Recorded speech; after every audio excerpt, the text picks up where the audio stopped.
Hi, kids. Welcome to the program. It's a Friday edition of Just a Game. It's Rob and Craig with you, your drive time friends. This is what I thought it was always going to be. Did you know that? No, I did not know that. I always, well, by always, I mean back when you were still playing. You and me together? Yeah. Oh, perfect. I thought it was going to be an afternoon show.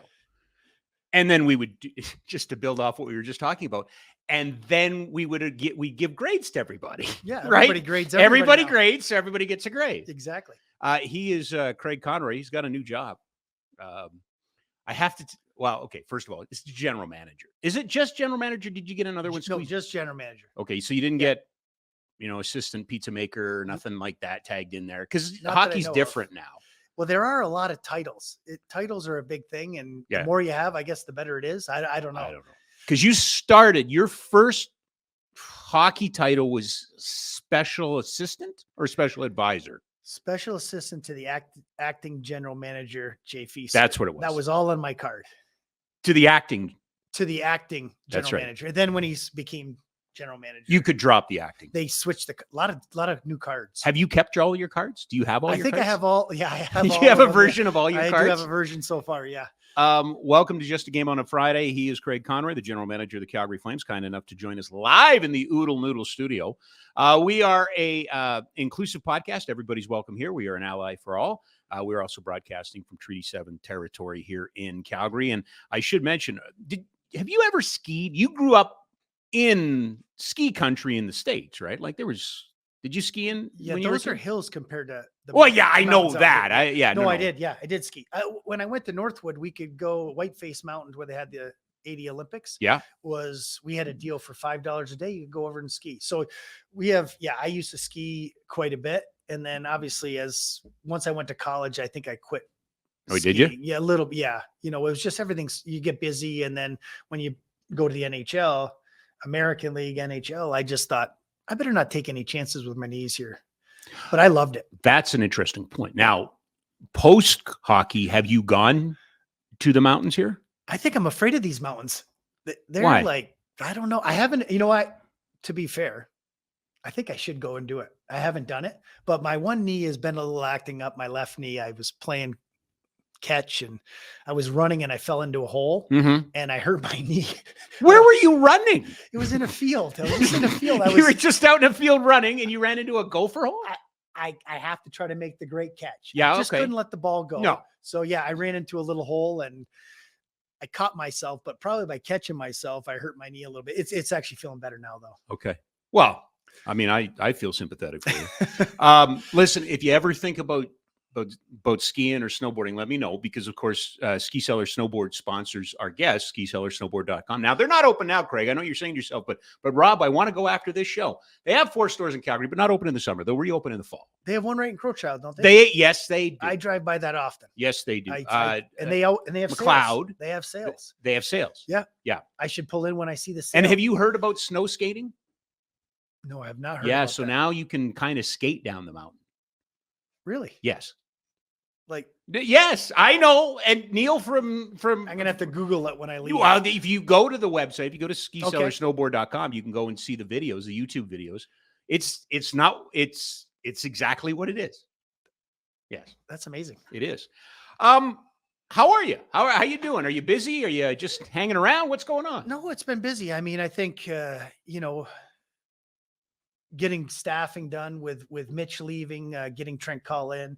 It's been nonstop kind of hiring people. We just, you're always trying to add more people and find the right people for positions. So to have Trent done now was nice, Okay. It kind of fills out the staffs. It's amazing. I guess from behind the scenes, you don't really know all the things that are going on as your assistant general manager.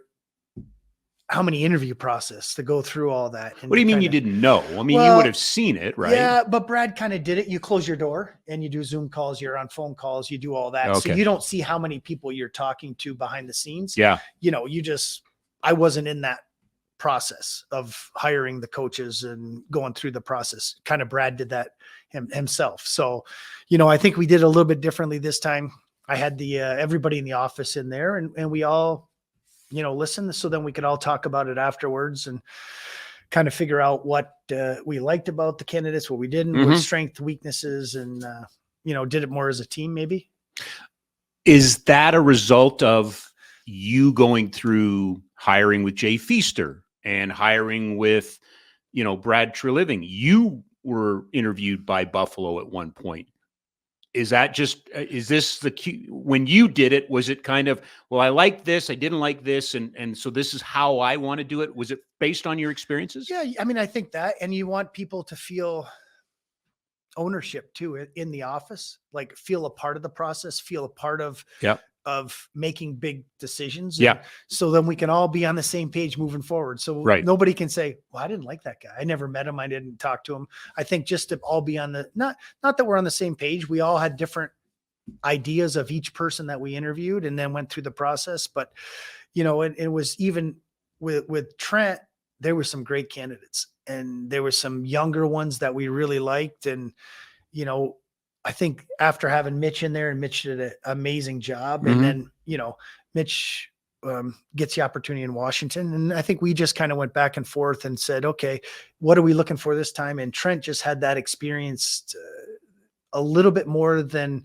the other guys. And I think that's what pushed him to the top, but we would have been fortunate to hire any of them. It's good I think it's great for the league. Hopefully some of these younger coaches coming up get more of a chance because, they're ready. I want to ask you a question. Last couple of months, I have campaigned. Clearly, you don't watch the program, or you would have known. But I campaigned rather hard for Carla McLeod. I thought Carla McLeod should get an opportunity. She's done some great work with Czechia. It was all out there in the open.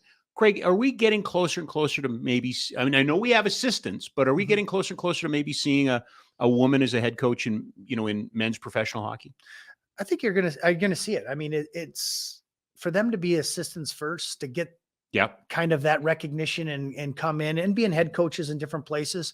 Would it be probably maybe at the American League level first? I would say probably. What about Major Junior? Or Junior A? Yeah. Major. I mean, I guess I was thinking about the. No, I said professional hockey, but to me, it kind of reminds me of Sandra Persina, for instance. Yeah. Sandra's the voice of the Wranglers, female voice of the Wranglers. You kind of have to come up through the system. I don't think it does anybody any good if we just take somebody and put them right in the top league and go, there they are, look what we've done. They need to get the seat time. They need to get, so is the next step is getting them into junior hockey or college hockey and working them through that way. Is that the correct way to go about this, you think, or a way to go about this? I bet you that's probably the logical way, the smart way. Yeah. Because when you want people to get those top jobs, you want to be ready for that top job. And if whoever the first woman is in that top job, you want her to have success. And then it just leads to more women opening that door. If she just got thrown in right away and it didn't go well, failed experiment, does that set it way, way back? It might. I hope not. Yeah. But you know how, you would be open to that conversation. What would the criteria be for you? Like you'd want to know the dressing room and you'd want to know the success, right? I always wondered, I always have been curious how it works with the male coaches with the females, because it is, that dynamics down in the room, sure. The shower areas, they're not all closed off. Yeah. How that works, where they can go in, when they can go. Those are the little questions that I guess I'm always asking myself. How does it, I'm even thinking the other way. How did the men do it with the women? How does it work and flow? And those are just things that I guess, because I haven't seen it, those are things I'd like to see how it kind of worked. I think the statute of limitations has run out. I hope I'm not going to get you in any trouble. Your first coaching search was with Jay Feaster when he hired Bob Hartley, right? Yes. And you talked to a young coach in Syracuse in the American Hockey League, did you not? Yeah. John Cooper. Cooper, right? Yeah. That was, we all got to bring one.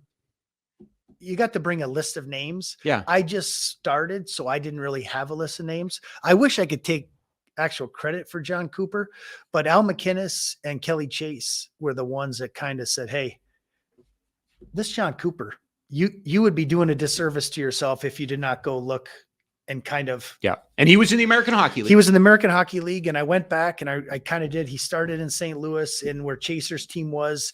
And then watching what he did in the USHL and Yeah. now he's in the American Hockey League. Yeah. And then you could kind of look at his YouTubes and listen to some of his interviews. I mean, very intelligent, very smart. And he just had a different way about him. So that was the name I got to bring to Jay, that John Cooper. And actually Steve Yzerman gave permission to talk to him. So we were going to talk to him. He said, we just need to wait till the AHL playoffs are over. Of course, that year he went all the way to the finals and won. And we had hired, in the meantime, Bob. Yeah. It got to be a little bit of was Bob going to go to Montreal? There was some pressure, right? There was pressure. Yeah. So that's kind of how it worked. But yeah, it was funny because I talked to John last year about Blake Coleman. I was doing a thing with Blake Coleman the year before, sorry. And I said, do you remember? It all worked out great for you, but do you remember? He goes, no, Craig, I remember. So it was, it's just a small world, this hockey world, but yeah, to see how well he did. And I wish I could take all the credit, but yeah, Chaser now, they gave me they pointed me in the right direction, but that's what people do in hockey world. I was just going to say, that's a little insight into this, right? Yeah. Like you really do have connections. You really do, or not connections, but you use your connections, right? You listen. Yeah, you have to. I mean, you know what? You don't know everybody. You don't know.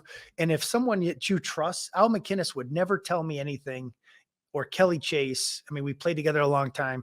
If they told me something, I believe them. Yep. I would have no reason to doubt him. And I didn't doubt him in that situation.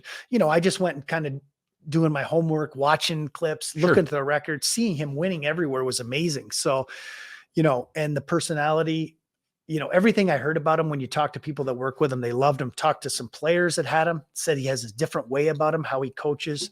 So all those were the reasons I thought, okay, Jay, this is the guy I want. Who? John Cooper? And then now hindsight, would have been a great hire too, but Bob did a great job when he was here. No, and I don't mean this the way it's going to sound. I hope you take it the way it is. But was Bob fait accompli? Did Jay have it in his mind that this is the guy he wants? Because if you remember, he was always connected to Jay, right? Because they worked in Hershey, right? Yeah. I think Jay felt very comfortable with Bob, and what Bob was trying to do and instill, Jay he was at the top of the list. Jay knew it. Yeah. Jay felt very comfortable, knew him. And I thought Bob did an amazing job when he was here. I mean, it's when you're behind the scenes to work with Bob, he's a heck of a coach. He's a handful. Yeah. Oh, he's a handful, but you know what? Great with the media. Oh, no, absolutely. But if you think about it, at that point, you had two coaches at the two levels that could not have been more different. Right? In Hartley and Troy Ward in Abbotsford. Yeah, for sure. Could you have had polar opposite coaches? Probably not. And it didn't always flow as well as you would like, maybe because of that. But you know what? They still did their professionals. They did their job. Sure they did. But they had different ideas how one used one kind of language, one used a different kind of language. One invented his own language. I mean, I love Troy, but he invented, right? Yep. Offensive coordinator, defensive coordinator. Yeah. And it's funny how different coaches just want different things. Instead of power play, penalty kill, 5-4, 4-5. It's little things like that. Yeah. But how much did that influence you? How much now? You've just gone through a bunch of hiring, right? You've hired two different coaches at two different levels. Yeah. How much of that coming out and getting right in as the special advisor to the temporary? No, what's the term? Acting general manager. General How much of that stuff influences you? It was, you take all the learning experience, the good and bad, where you think maybe, because hindsight, you can look, did we do everything we could? Did we interview enough people? Did we not interview enough people?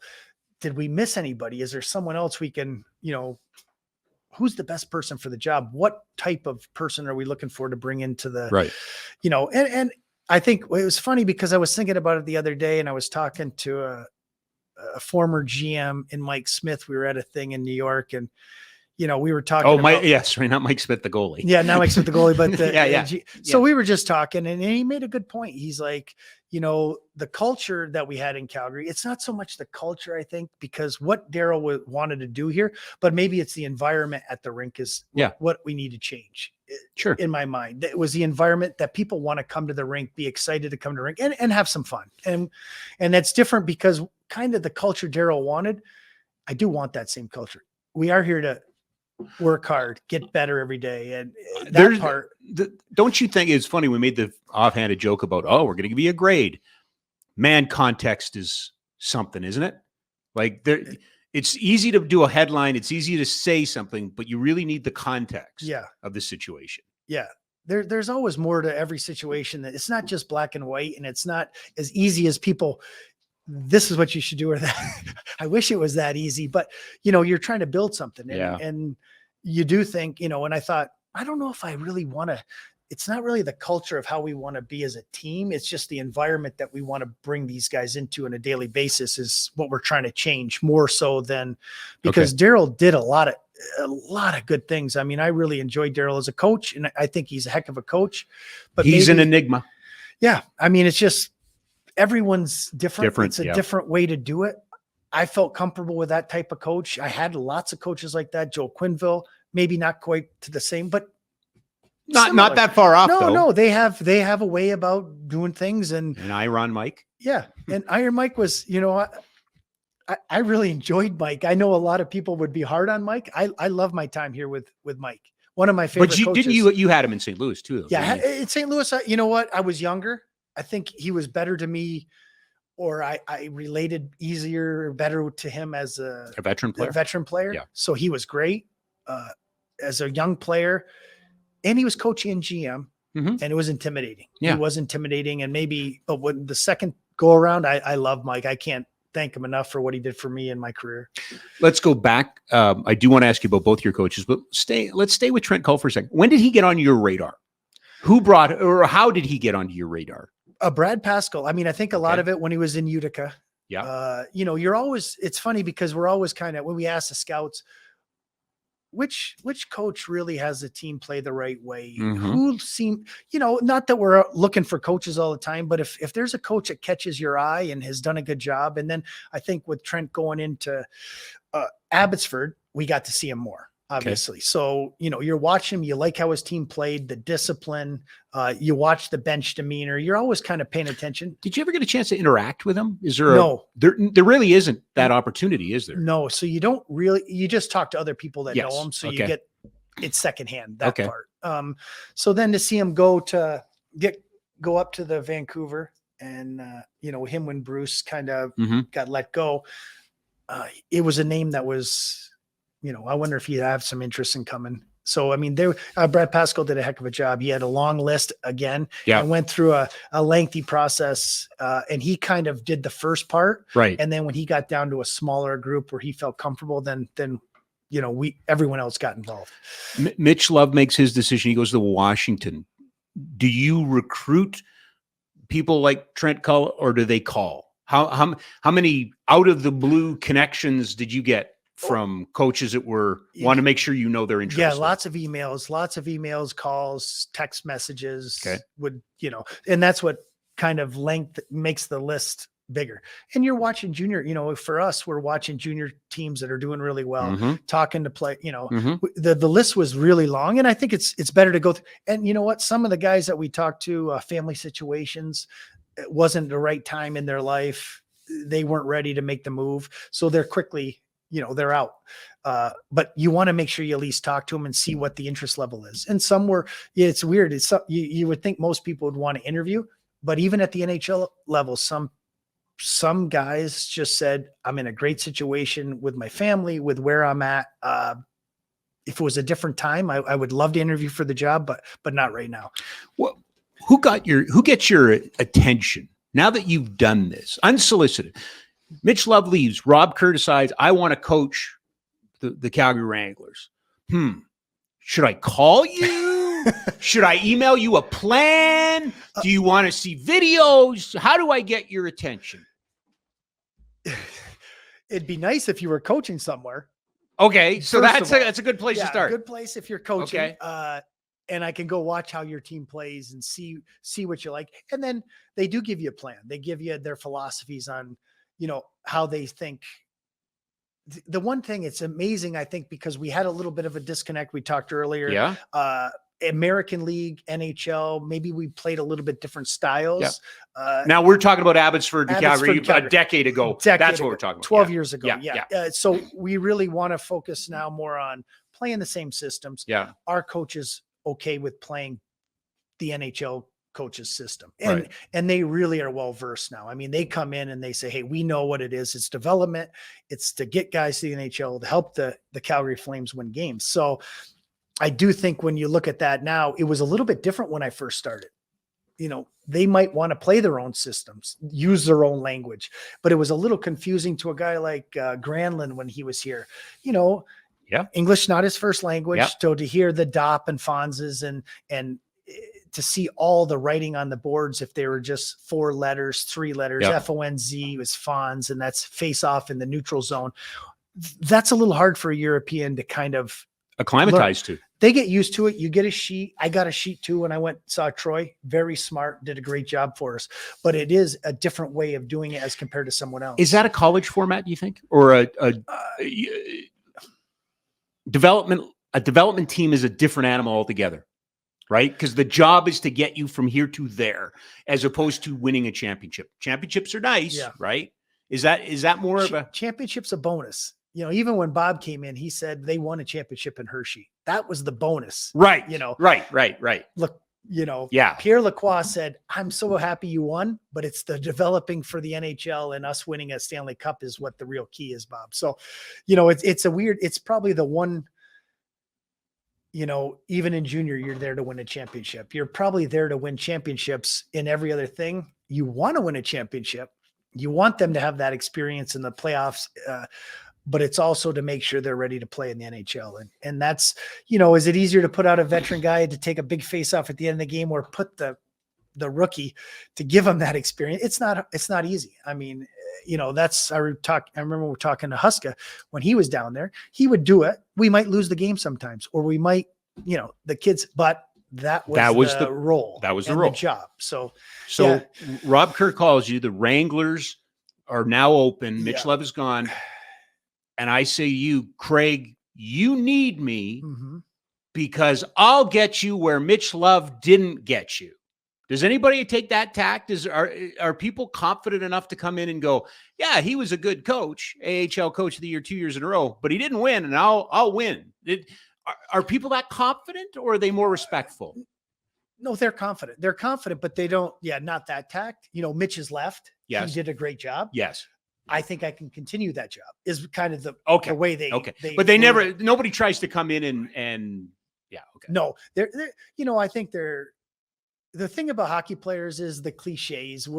We wouldn't be throwing people we're not throwing people under the bus as a whole. Every now and then you get pissed off and you might say something, but for the whole, we try to protect each other, good or bad, but so I think they come in and said, hey, he did a great job.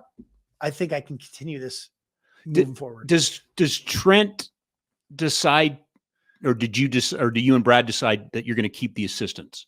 Because there's continuity there, right? They were under contract, first of all. Okay. But Trent was happy. Obviously, he said they know the players. It's easier. It's an easier transition for Trent, he said, having the assistants, and I think he has familiarity with both guys. So that makes a difference too. I mean, when you know people already. And I do think I don't interact with the coaches, but coaches interact with each other. What do you mean you don't interact with coaches? Like as a GM, like if I go to a game, I don't really run into the other team's coaches. Oh, yes. Yeah. Okay. Sorry. So they I thought you meant your own team. Oh, no. My team I do. Yeah, but like the other team's coaches, if we were going to Abbotsford, I'm not talking to Berkey used to though. He has no problem telling that, right? Yeah, he did. Like I used to go, sometimes I felt like, for me personally, like I felt like maybe we were in their way. They're getting ready for their meetings. Are we in their way? They seem to like it because maybe it was Berkey. Yeah. So I don't do, Well, he famously tells that story, right? Like I get there 2 hours ahead and I go visit the coaches. We've been there before. We were in Barrie for a game. We got there pretty early because, traffic in Toronto. So we got there pretty early, Berkey and I. We went to go out. They weren't there. Neither team was there. I'm like, you're there before. We just sat in the lobby for a while till the first coaches showed up. I was like, we're really early, Berkey. All right. But they did really enjoy Brian, and he's so engaging. And then we would, Brian would send a handwritten note to him thanking him. Yeah, it was good. It's good. It's just, I feel like for me personally, I'm in their way. They have a routine, but maybe I should do that. I don't know. I'll come to influences in a sec. Okay, so that's one, but that's the second coach. Trent's the second coach you hired. You hired Ryan Huska. And you talked about that. I'm not, I don't really want to, I'm more curious about the process. Were you concerned about inheriting a coach, Craig? Would you have been, and I know Daryl and you like Daryl, we both like Daryl, but you've been longing for a general manager's position. Was that a concern that your first position you would inherit a coach? That's a good question. I mean, I guess Daryl and I do have a good relationship. Yep. Daryl's going to do what Daryl wants to do. So would we be able to collaborate and work together the way I would like to? Probably not. Okay. If I'm going to be totally honest, yeah. But Daryl's very good at what he does. Like I've said earlier, again, yeah, it's just the way he goes about it. And he's been a GM, but I think we could have worked together. We could have went and had players and we could sit and have, at lunch and dinner and we would be totally fine. So if it was Daryl, if Daryl had stayed, I would have I don't think I would have had a problem. I probably wouldn't have the same. Did the job change when Daryl left? No, I don't think, You still want, I mean, not that you didn't want it. I don't want to say that, but all of a sudden do you go, okay, hold on now a sec. I do think it lets me bring in a person that I feel comfortable. We have I had an idea what I wanted to change. Yeah. When I sat up and watched the practice, when I sat and watched the games, when the little things that kind of, I was hoping to change during the year, 3-on-3. I would have loved to seen us practice 3-on-3. Just get some continuity with who plays well in those situations together. The power play, if we would have done a little bit more practice in the power play, because when we switched the units during the year, I thought we had a hard time getting in the zone. Yeah. Would have liked to seen us do more things work on like that. Yeah. Trying to figure out the lines, like those are little things, but that's what Daryl's the coach. So we let him do it. Those are things I would have liked to seen us do more of, but in the end. So how does that influence you now then? If that's how you would like to do it, are those the parameters that you have now given your coaches? Look, you coach, but this is where we need to be, to every coach we interviewed. How do you want to react with me on a daily basis? Okay. How do you want to react with me? What's our protocol after games? Any strange reactions to that question? No. So no. And there's no right or wrong answer.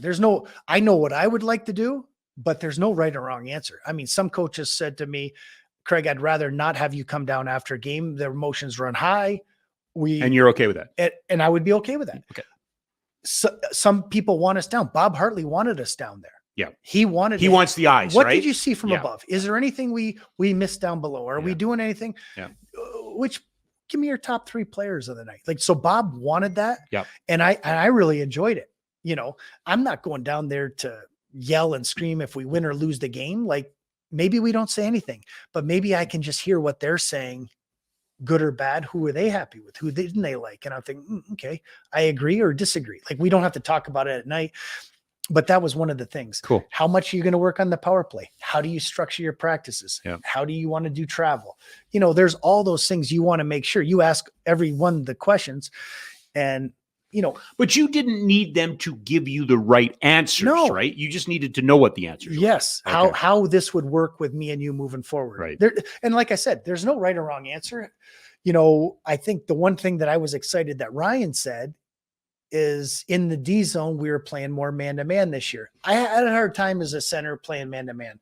I don't like when the D go all the way up to the blue line and I'm stuck down in front of the net. Okay. Yeah. And you saw grade A chances after grade A chances. If it broke down, that's why I felt like there was a big, you see the guy in the slot all by himself. Yeah. When you had a breakdown in man-to-man, I felt like that was concerning. When you watch Vegas, I don't know if you watched, that's how we played in 2004, how we cycle back. Yes. We released the guy, Yep. the D were released at this type thing is what I feel comfortable with. And the same way, that's what we did in St. Louis. In fairness, in 2004, you were also allowed to grab him. Yes, you could, but I think it's more, but I know what you're saying. Yeah. That's how you would like, that's how I would like to do it. And I think Ryan felt very similar. Some coaches wanted to play man-to-man. Yeah. which is totally fine too. Just in my mind, You just want to know. to have the most Yeah. success, would I want to play man-to-man or would I want to go more of a zone, if you want to call it? You've been with this organization mostly for over 20 years now. Mhm. One of the things that and I never said anything to you, but now that it's all done, I don't ever remember a team with as many possible internal candidates for a head coaching position. Because the name that never got brought up is Cale McLean, but he can't be that far off from being a candidate, can he? He's done a great job. I mean, the work ethic that Cale has, what he's done in hockey, it's true. With Kirk Muller being there, with Cale, with Mitch doing what Mitch did. Did that complicate it? It made it harder, actually. Yeah. If you had one person, it does make it harder. Yeah. Because honestly, we're all competitive and everyone would have wanted to be the head coach of the Calgary Flames. They all wanted it. Kirk Muller could have been. Kirk Muller could have been. Right? Exactly. Kirk just got the wash. Yeah. I mean, Kirk Muller could have come back, but in the end, I thought we probably, you get that. Yeah. Yeah. That could Mitch Love have come back? I mean, I know you guys would have let him, but did he not almost have to go? And then next, 5 years, 10 years down the road, maybe you hire him. Yeah. Well, and that's the thing. I think when I talked to Mitch, the only thing when I talked to Mitch had the confidence to do the job. Mitch is a very good coach. Sure he is. But when I said, well, how do you deal with the travel and the NHL ranks and the NHL players? Now you're dealing with people that are, I think if now then the role he has as an assistant coach in the NHL to see all of this, to kind of go in and experience the travel, experience everything, it's going to be great for Mitch. And I want nothing but the best for Mitch. I mean, and you never know. I mean, it's a small little hockey world. Well, that's exactly it. So right? But Mitch has done an amazing job for us. Would it have been hard for him to do here? It might have been, because I think he believed he was the head coach of the Calgary Flames. Do you, Brad and Tree, deserve some credit for the coaching in the organization the last couple of years to have been in that position? Because in fairness to Ryan Huska, while he didn't have necessarily the awards, he certainly had the same kind of acclaim coming up here. Same thing with Cale McLean. These guys were being rewarded for the work that they were doing, right? Like, the last couple of years, you can say a lot about this organization, but you've had good coaches in the system. I mean, I think that's why a lot of people like the opportunity to coach the Wranglers, because they're seeing a path, and like most of them, it's the NHL is as a player, that's where you want to go. As a coach, that's where you want to go. So I do think that was a big positive. And I give Brad Pascal a lot of credit. I mean, he goes through a lengthy process and goes through, and, he did a great job finding Mitch. I mean, there was so many good candidates that year. Mitch hadn't been coaching a long time in the Western Hockey League as a head coach. Yeah. Did a good job. He came in and did an amazing job for us. And, and we believe Trent's going to do the same thing for us here. Yeah.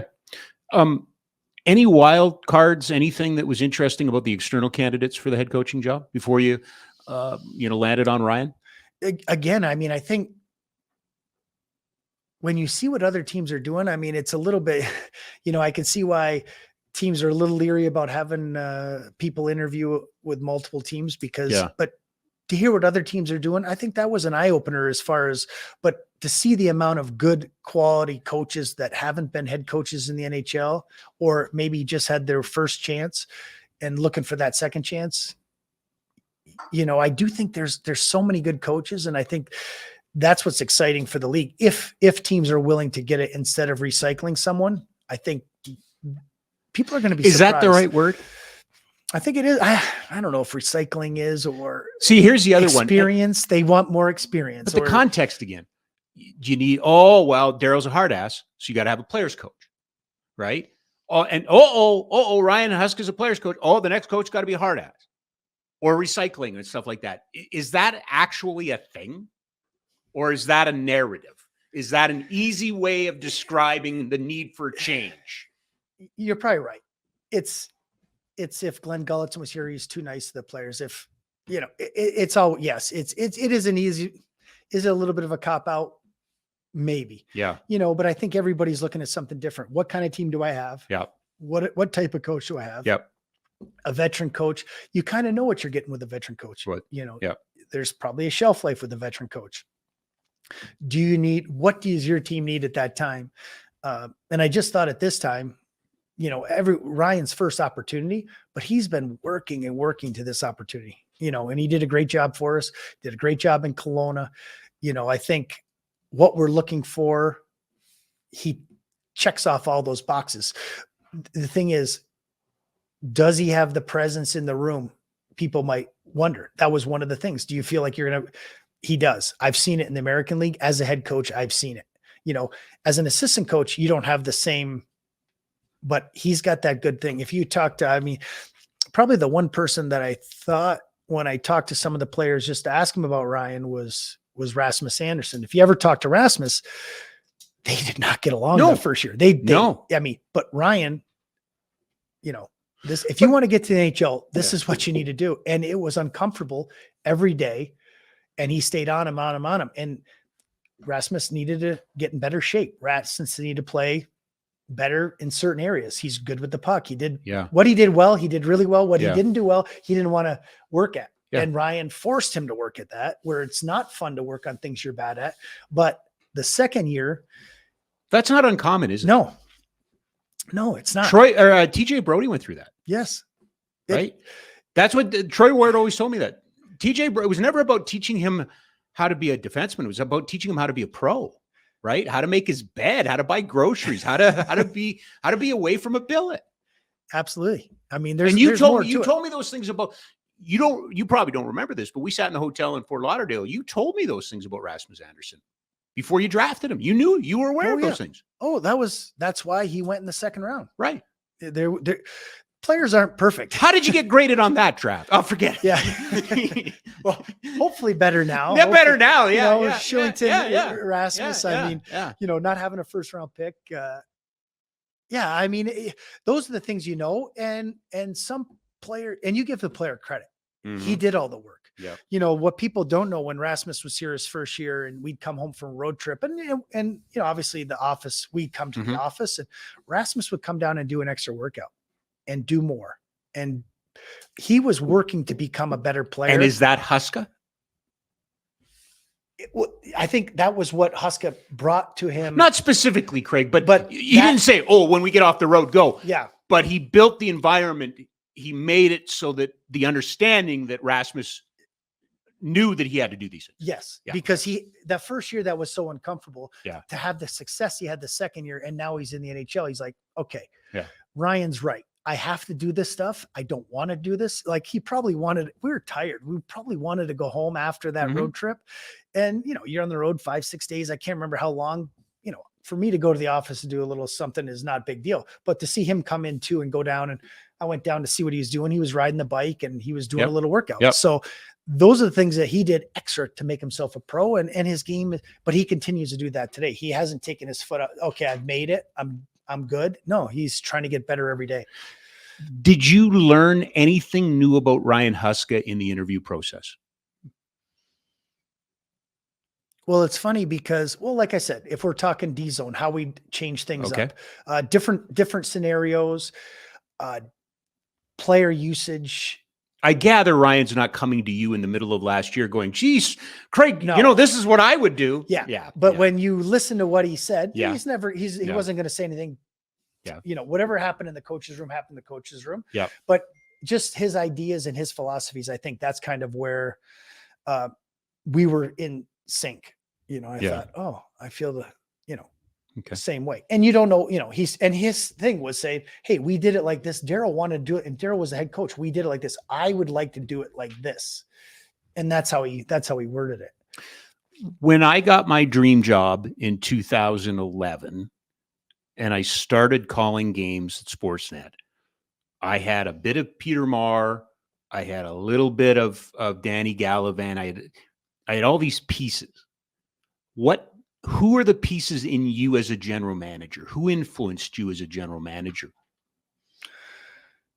I think you look at it, you're kind of stealing what you like from everybody. Yeah. What Jay did well. Yeah. What did Jay do well? And I don't mean it that way, but you know what I mean? Say that. I think he ran the office really well.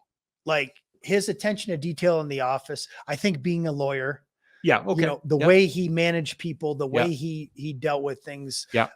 He was very thorough and thought out. Yeah. And he really didn't do anything. You know, he did a really nice job, I thought, of letting the scouts make the picks. He was not getting involved with that. He was letting them do that. You know, the way he managed people, I thought he empowered everybody and he let them do their job. So I did think that was, you know, that's where Jay's a real strength was, and a good communicator. Yep. But I think that came from his background and where he's, you know, he's won a Stanley Cup, he's won in the American League. So those are really his strength. Is it safe to, am I wrong in saying it this way? Jay also knew what he didn't know. Yeah, exactly. He didn't profess to be the greatest hockey knowledge of everything, of players, of reading how to, you know, scouting, but he knew how to put it all together. Yeah. That's what he did well. Tree? Is there bits of Tree in you? Tree, you know what I give? I think Tree. What I learned about Tree is he had a great pulse on what was going on out there, as far as how much talking. How is that overblown? Because he became, you know, the Elliot Friedmans and the Chris Johnsons of the world said, "Oh no, you know, no, he's in on everything." He was in on a lot. We were in on a lot for sure. I think, but he just called people. He talked to a lot of people, and I think you have to do that, you know, because I noticed he would call more than his phone was ringing. He was outbound more than inbound. Yeah, probably outbound more than inbound. Okay. Berkey was a mixture. Yeah. How much did you learn from Berkey? Oh, Berkey was great. You know, Berkey. He loves you, eh? Berkey's awesome. I love Berkey. You know, he would say, Connie, like, you should go with your scouts for a couple games. If you're out east, like, go with your scouts. Watch them watch a game with you, be around them. The way he dealt with people, the way he brought everybody in the staff together, unbelievable. And how he made you feel part of it, whether it's going to have a pizza over at his house after a long day. Hey, come on over here, guys, have a pizza. Like, all of us, like, things like that go a long ways. He's a special human being. And we just did Targets for Kids last. The guy hasn't been in Calgary in 4 years.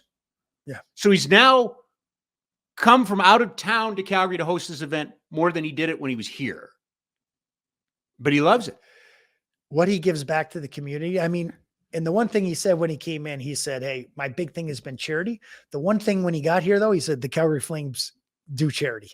Yeah. As well as anybody I've ever seen. So, you know, and I said, that's one thing about Calgary. They give back more than any city I've ever been a part of. Yeah. You know, any charity event I've ever been to. Wow. But Berkey doing what he does, and it means so much. You're in that same category too, though. Well, thank you, Rob. So are you. We both are. But to give back the way Berkey does and still come back and want to be a part of it. And I got a picture of him. He went out. I couldn't go out to dinner with him the night before, but the people that were with him took a picture. He had the Flames. Oh, yeah. You know, like I don't know how to describe him to people, but, you know, he tells a story about leaving a note for the next GM. You mentioned handwritten notes to the coaches when they're scouting. Like, it's all of these little things. I asked him about you, eh? Oh, really? Yeah. Oh, no. I said, how do you think Craig will do? And he said, he has the one thing that I never had as a GM. And I said, what's that? He said, people love him. They liked me. They love you. He said, I don't know if that's good or bad. He said, that's a unique trait for a general manager. You know, Kent goes into Montreal. He's the new guy, right? Like, you're in such a unique position coming in, and Berkey loves it. Like, he's just, you know, he's proud. He is. I'm sure he's told you. Yeah. But, who else did you? I mean, Daryl's a general manager. Did you learn much from him? No, not really. No, nothing from Daryl. Having Al McNeil here as senior advisor. Thank you. Okay. Amazing. Tell me about Chopper. So for him to win and be with the Montreal Canadiens and the Montreal Canadiens when they were Montreal to try to, you know, I listen to everything Al says. I mean, from what has he been saying here for the last, well, as long as he's been here, as long as I've been on this side, we need to get bigger, Craig. We need to get bigger and we need to be harder to play against. I mean, he's got a way of what he's had success. He's won at every level. He's won Stanley Cups. He's done it all. He's a Hall of Famer. Yeah, Like he deserves to be in the Hall of Fame. I agree. I can't agree more. I mean, so to sit down and just hear what they did in Montreal, Ron Caron when he was there, just all the greats, and to hear how they went about their business and how when they're looking at trades, how they drafted, how they traveled, how they did, I know it was a long time ago, but you're taking what you like. Oh, that's a great idea. This is a great idea. Ooh, I haven't heard of that. I want to steal that idea from Chopper. He's forgot more than I know about hockey. So, people would want to he's an old, no. When Guy Lafleur passed away, I passed him in the hallway in the office and I just said, hey, that was hard to hear about Guy Lafleur. And the next 10 minutes, he told me stuff I never heard before. No idea. Sharp as a tack. Yeah. It's incredible. It's amazing, and just how they handle different situations, in Montreal, behind the scenes. Anybody outside of sport influence you as a general manager? It's funny because, when you just read books and I don't know if they influence you, but I just like to read all the books. Do you read a lot? I do. Yeah. And maybe more nonfiction or fiction. Sometimes I need some fiction. Yeah, I get that. No, I get that. Yeah. But then yeah. autobiographies and, I was, and then, what did I, you ever read Patton's biography? No, I've not. I highly recommend it to people because it's about failure and how he failed and why he failed and how he came back from it. And to me, where I live with the youth sports and stuff like that. And I think failures is so important, right? There's a learning tool. It's a really, if the movie, even you can get a little out of that, but it's about failure. I mean, that's good. I'll have to, what I'm always. Yeah. Well, I can't just have you come in here and not get anything. I was thinking the last book I read was 3 Ring Circus. I just told Jerome. So it was kind of talking about Kobe, Shaq, and everything going on. And did that resonate? It's interesting. I mean, I don't really see that in hockey, the way they maybe battled and, went through the whole process, but it's amazing how it all worked out. And, when you're the coach, how you make that all work. There's some big personalities. And then you see what he did, the same thing in, in Chicago with Rodman and doing all, it's amazing to kind of just in different sports. And, Pete Carroll's read his stuff and, the way he thinks. And, you're always trying to find that next, and you're just if you could take one little thing from it that you like, as Bill Belichick, I like reading his books. He's got a different way about it too. It's not, and I don't know if people understand. Sometimes it's not about taking it. It's about understanding something that's different. Right. And just, well, okay, but that might not work for me. Right. But wow. It's amazing, and they're such small people or such smart people, and they do everything they do. That becomes the clip. Craig Conroy accuses people of being small. What? We're not clipping that, Jack. But it's one of those where you just, you read those stories behind the scenes and, you don't get to live it and to see how other sports do it. I mean, would I love to go see a baseball, see how the Dodgers do it, the Yankees do it, for me, the Giants on that side. Because that is something Berkey did a lot. Did he? I don't know how you get, I don't know any of the people. So you always wonder, how do you get to meet them would you mind if I came? I mean, obviously I know everything's confidential behind the scenes, but just to get a feel. I mean, with the analytics, when I hear about analytics departments, I mean, Chris Snow does a great job. Yeah. He's got a handful of people that work tirelessly for him. Yep. But then I hear about some teams and I'm like, what? I do think baseball, though, is a game where you go from a stop to a pitch. I think it's a little bit different analytically. So have you established your position on analytics? Have you come out and established Craig Conroy, general manager of the Calgary Flames, believes this about analytics? No, because I think it's there's evolving. Still data that's coming. All the new stuff we're getting from the league, all that stuff, player tracking, it's all coming. So would I say I'm perfect how to do it? What I do think I like is if the data out there says this player X is really popping in this league, then we can get our scouts in there. I still think it's we use it all together. It's not one thing. Well, if the data says this, we take it. If the scout says that, we take it. You kind of put it all together and you pull. Like when I first started, they showed us like a face off starting the thing. It went back to the D over, and then it got a missed pass. It went in. They had like 85 points on that. I'm like, what? Like 85 points. What do I think is what do I think is important? I think this D not making the right pass. I like that. Okay. This center winning the draw. Yep. There's certain things I want to take out of it.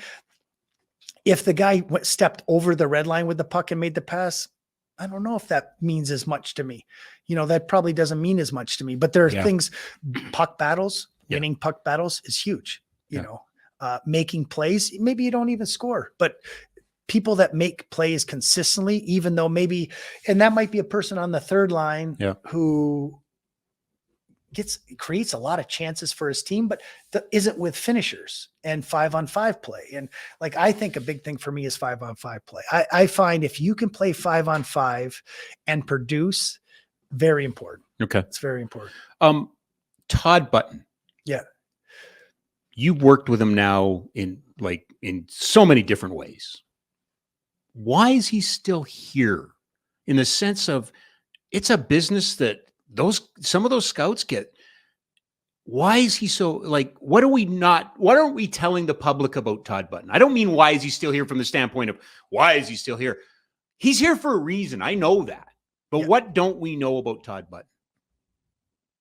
First of all, his meetings when you watch one of his meetings, I wish you could come in and see his whole meeting and invite me. I'll come down. Yeah. Yeah, sure. Okay. We can do that.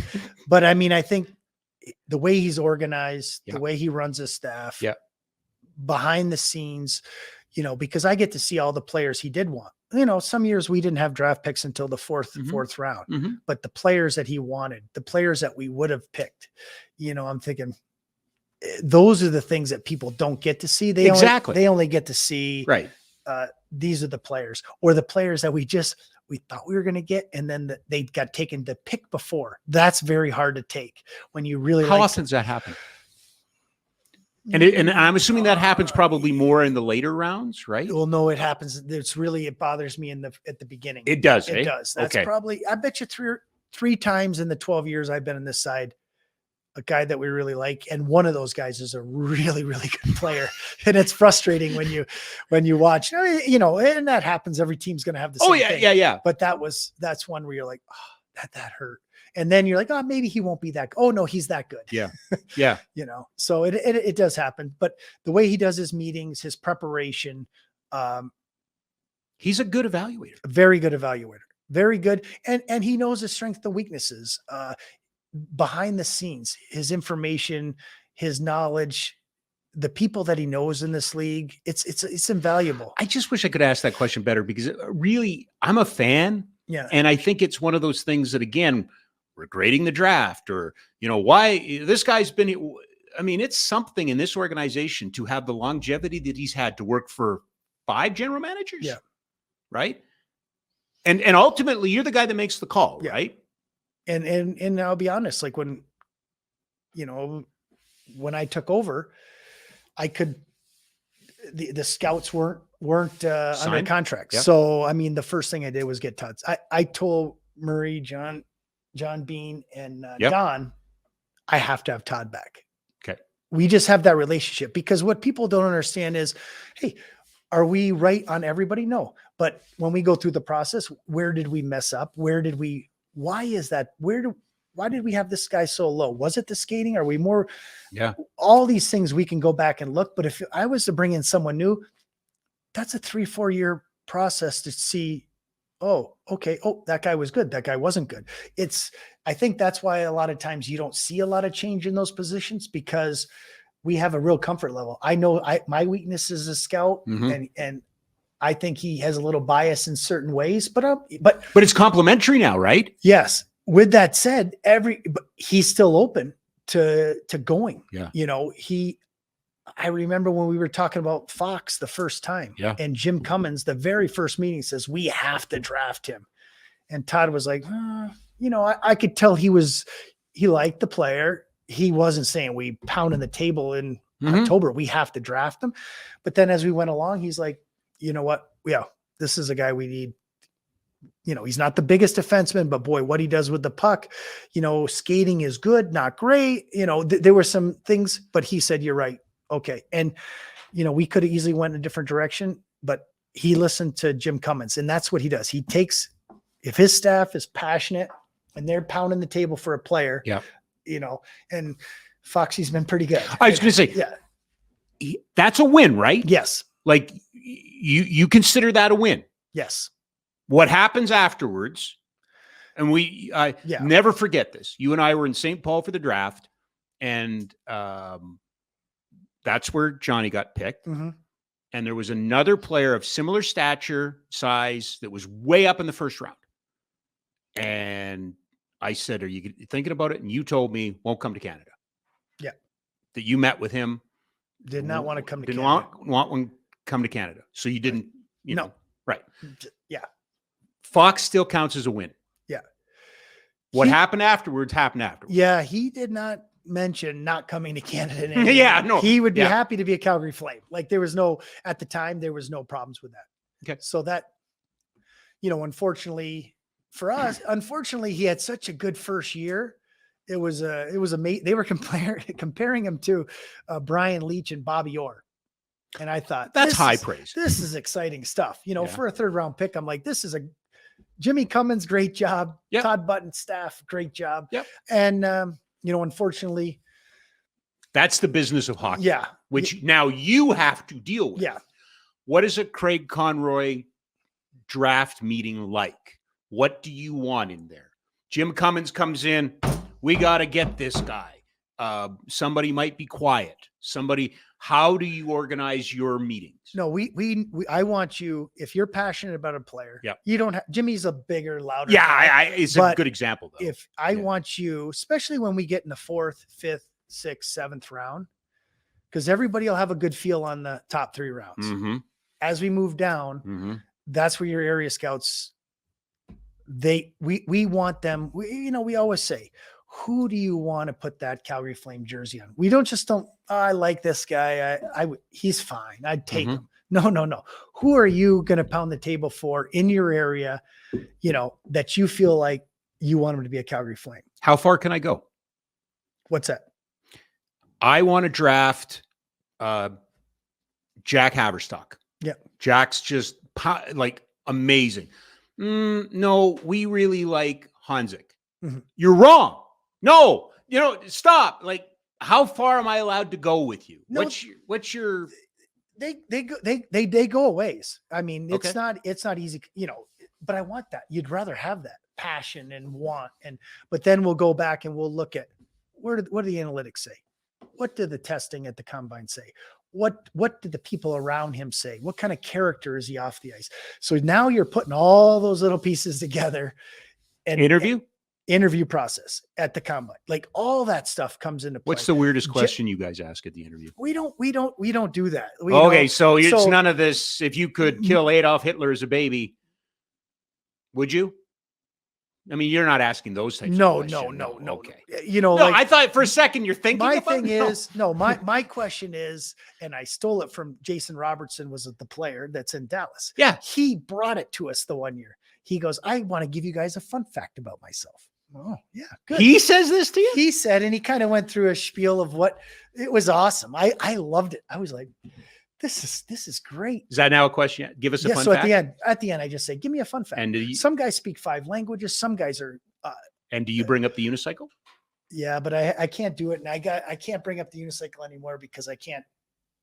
You need practice. I do need practice. You need practice. You can still ride a unicycle. Don't be so hard on yourself. I used to be able to fly around when you're a kid, though. I know.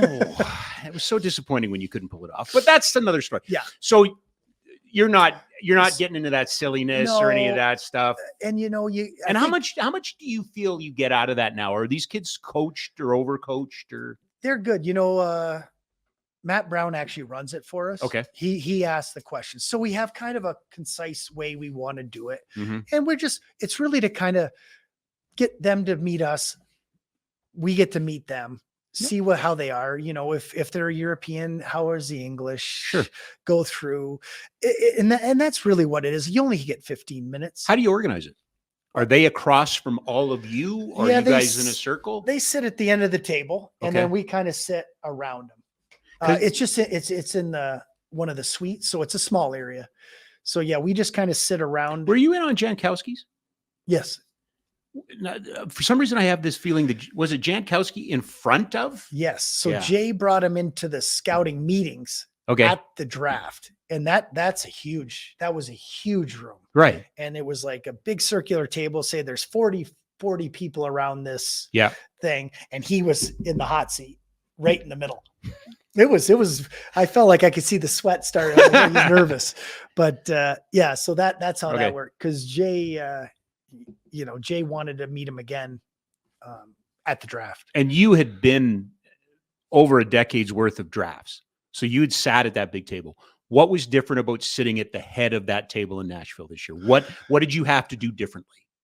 The one thing is you're prepared as you're moving forward, like when we want to move down. If we had calls, move down, move up. I tried to move up once and move down. Like those are the things that you're really doing at the table.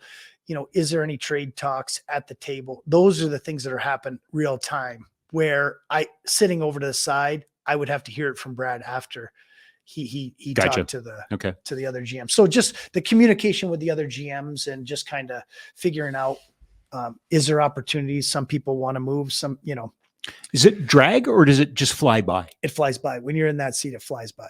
Yeah. And you know what? I shouldn't say that. It kind of flies by even when because you have players you like and you get nervous. So you're kind of inside. Everyone looks calm, but I'm like, oh, please. Do you have a poker face? Are you poker face there? Yeah. You just look, cause you don't want, cause the cameras, you can see all the cameras on you. Yeah. So you don't want to do anything. And after the first day though, someone must have messed with me because I had my phone off. So Billy Guerin came over, said, you got to turn your phone up. I'm trying to call you. So I was like, really, Billy? I thought he was, and I'm like, oh yeah, you're right. It was down. So yeah, we talked for like the table phone, not your table phone, not your cell phone, the table phone. The table so phone. Somebody came over and pranked you? I don't know if they did or it was just down, it tree? Or I didn't know to turn it up. I didn't know. I just assumed it was going to be turned up, but yeah, I learned a lesson there. So that was one thing I'm like, that's embarrassing. And Billy and I were roommates at the Olympics. Yeah. So we're friends, but he's like, hey, yeah, rookie, stand up here. So everyone probably thought we were talking about something. He goes, I tried to call you. Your phone's not turned on. I'm like, oh, really? Okay. And Don did it for me. I mentioned this to you before, but one of my favorite lines from Tree was, I asked him one day, I think it was after an injury or something. He goes, oh yeah. He says, there's a sale on anchors. What's it been like being the new GM? What's it been like? I mean, is there anybody fleecing you? Anybody calling you and offering you, a bag of magic beans? What's the response been like from your new peer group? It's been good. I mean, I think obviously they're feeling me out, which I expect that, but they've been very helpful also too. I mean, that's the one thing I think as much as it's a network of thieves is what you're saying, right? A little bit. Yeah. But I mean, if you have a question about how something works, insurance, you can ask, if there's salary things for people, like they help each other. They do. They do help each other a little bit, like, but overall they've been very good. And I think it's funny because I think you're thinking of all the trades behind the scenes and what's going on. I mean, you have lots of conversations. I think the salary cap makes it tough. Oh, sure. Tough to make moves. To be flat for this long, only going up $1 million. It's very hard to do things maybe that you'd like. There's some things that would be great. Maybe, no, we can't do that. Like financially, either they can't do it or I can't do it. So, those are the things behind the scenes. I think people get frustrated when they're going through the process. Why isn't, they probably want me to do things right away, or it's not as easy. And even the first day at the draft, just to get, when we did the Toffoli trade, it was amazing to get a draft pick in this draft. Was, that was a win. It was a win. Yeah. A win. Yeah. Talked to a lot of teams, and there was not, was that nerve-wracking, that deal? Because here's my assumption is that somewhere along the line, Brad let you put a deal together and he just rubber stamps it or whatever. Yeah. You'd been involved in trade talks before. Oh yeah. You're involved, but you're not the one making the deal. So it's different. Oh yeah, it's different. Butterflies a little nervous. And obviously like Toffoli being leading scorer on your team. Yeah. You're trying to max what you can get. You're trying to find out the best deal you can get and the most. I mean, would you want higher picks? Would you, you're always trying to gauge every team. And then you kind of find, okay, this is the market. If you want to do the deal, and you don't have to do the deal. I was curious about the communication, not the communication, but the narrative on that that the player came out and said, hey, we said we wanted to stay, but they didn't want us. Is that accurate or is it, I mean, this is the business of hockey, right? When you got hired, you identified these 7 players. We have to figure out what we're doing. And then you said, we have priorities. And is this a case? No, I don't want to make it about Tyler, but sometimes it's hard, right? When you have to tell somebody you're third or you're fourth, here's first and second. The great Wally Buono from the Stampeders. Football's not a democracy, right? Like you have to do what's best for the hockey club. Yeah, you're trying to build a team. Is that hard sometimes for sure. To tell players? Because you like these guys. Yes. They're good people. Yes. Their families That's are right. good people. It's not that, that's the hardest part is even when you made the trade, that wasn't fun to say, hi, Toff, Connie here. Like, we just traded you to New Jersey. That's hard. Yeah. And I mean, he was pretty quiet and he said, hey, thanks for everything. He wanted to be here. Yeah, he did want to be here. But again, the players want to be here, don't they? I think they want to be here. Okay. Yes. So there's, I mean, that's the thing. It's not that he didn't want to be here, but I have to build the team for the next 5. In the end, we're trying to build the team to win the Stanley Cup. But you were that guy once, right? Oh, for sure. I had to leave. Right. We went to and the then finals. And somebody went on the radio and ran you hard. Yeah. I mean, those are the Good things. thing you forgot it. But for my job is to do the best thing for the team. And,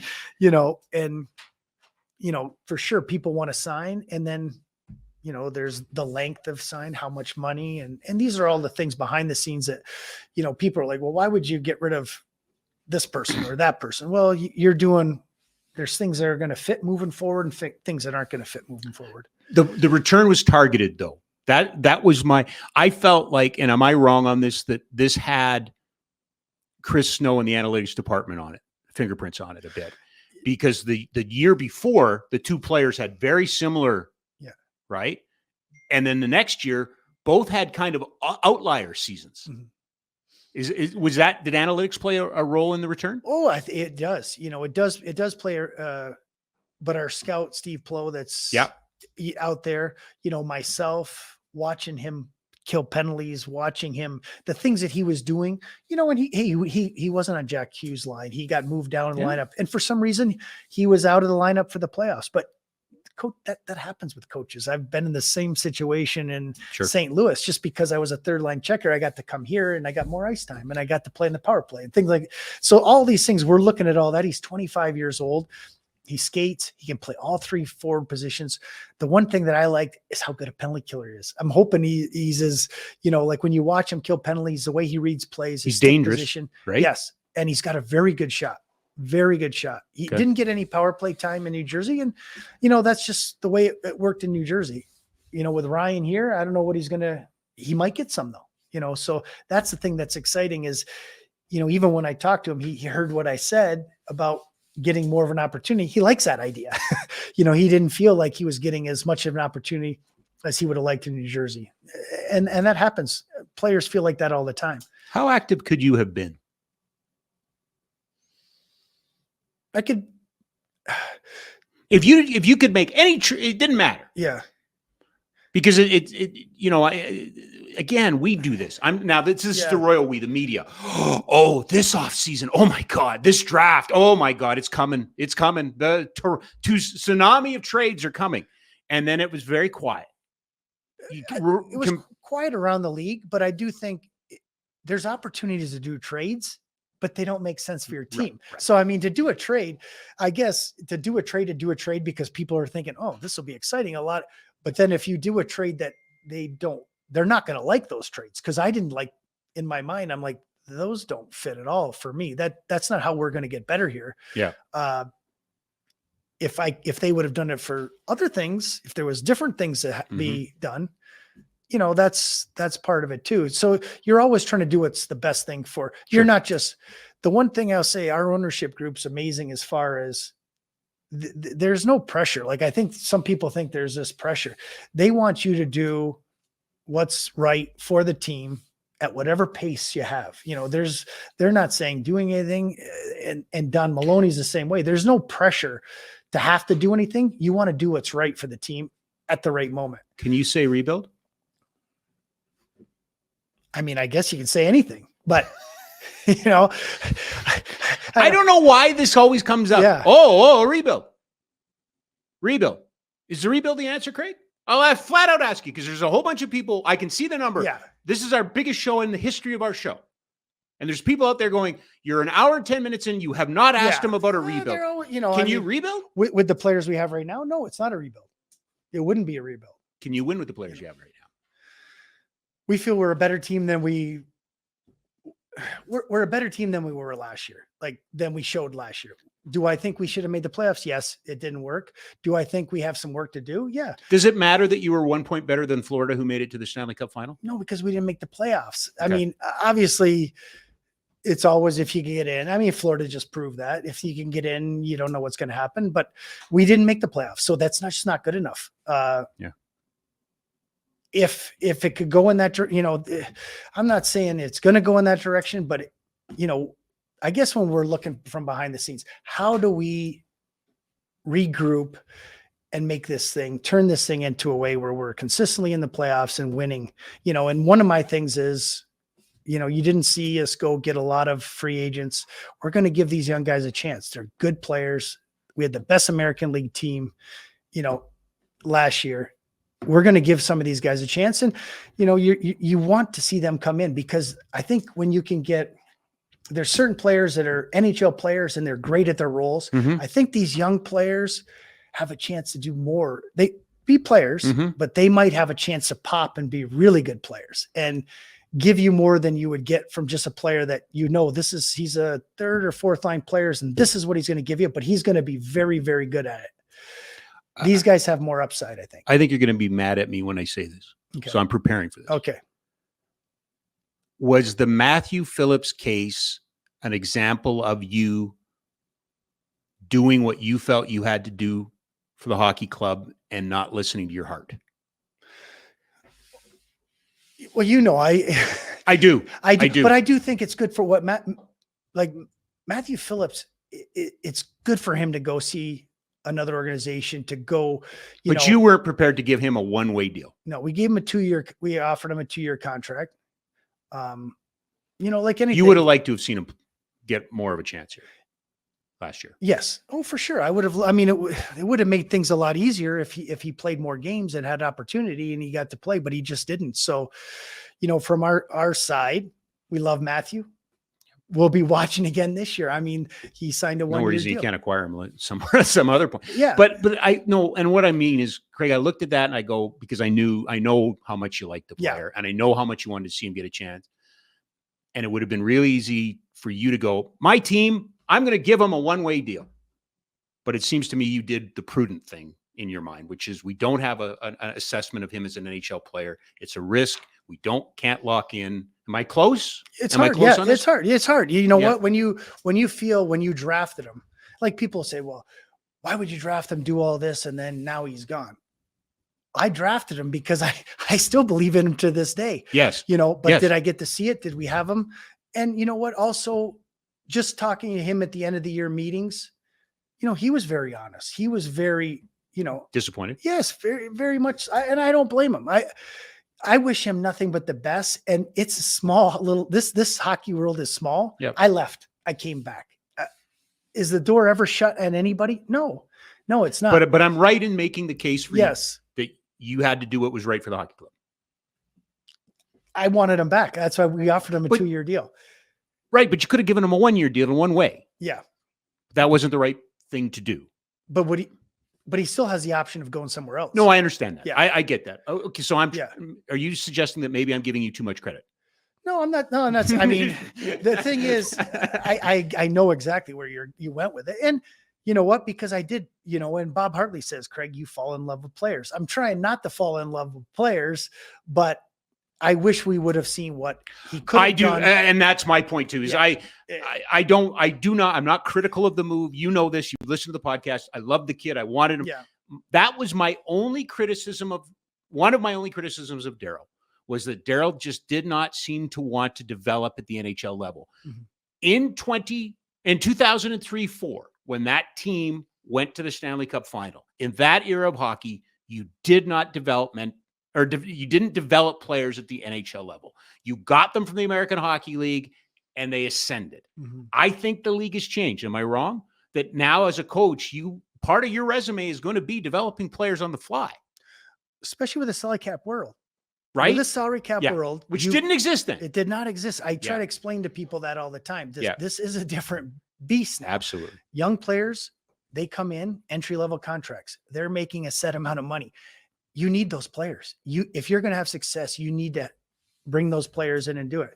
I mean, I think that's where, where Matty, we would probably say the same thing. He was frustrated with us at the end, and rightfully so. I would be frustrated too. He, as well as he played, but I think if you look at our team makeup, not to go back to Al McNeil, if you can go back to Al anytime. If, Andrew Mangiapane's not huge. Dylan Dubé is not huge. Jacob Pelche is not huge. Matt Coronado is not huge.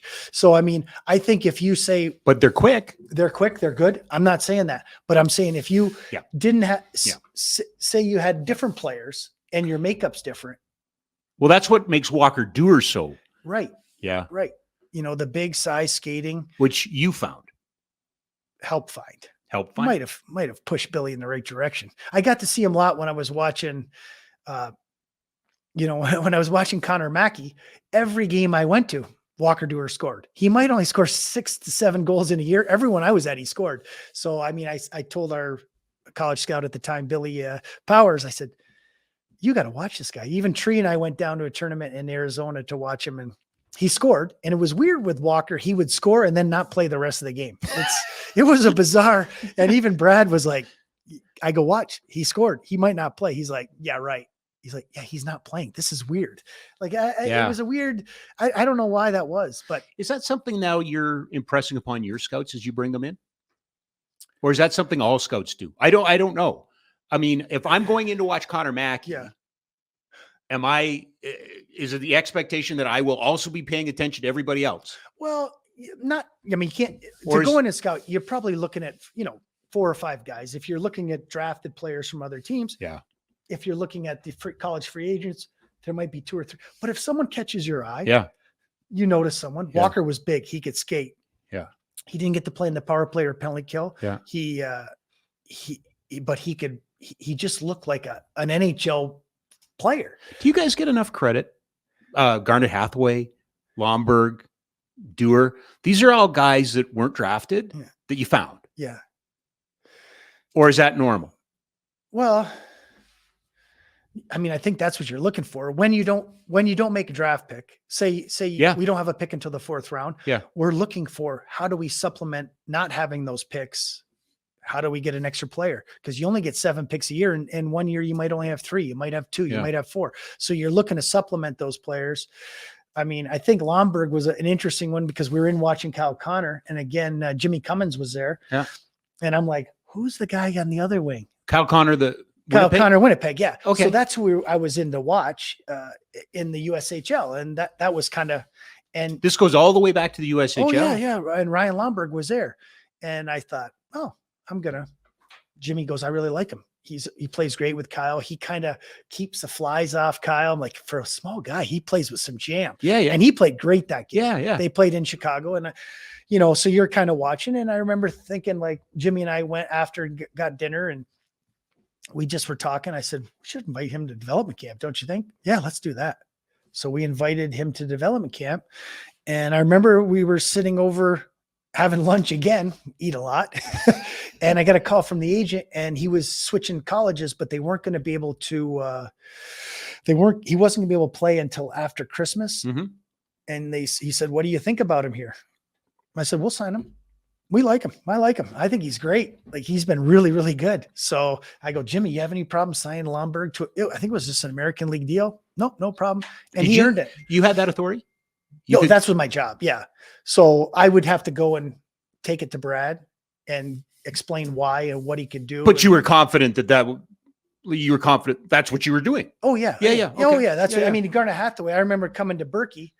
I went and watched Garnet, and he got kicked out of the games. I had to stay and watch more games because he just would, he would kind of run a guy and get kicked out of the game in college. And it was one of those where, you good? You all right? Yeah. Okay. So yeah, these people would get very angry if I was keeping you from doing work. Sorry.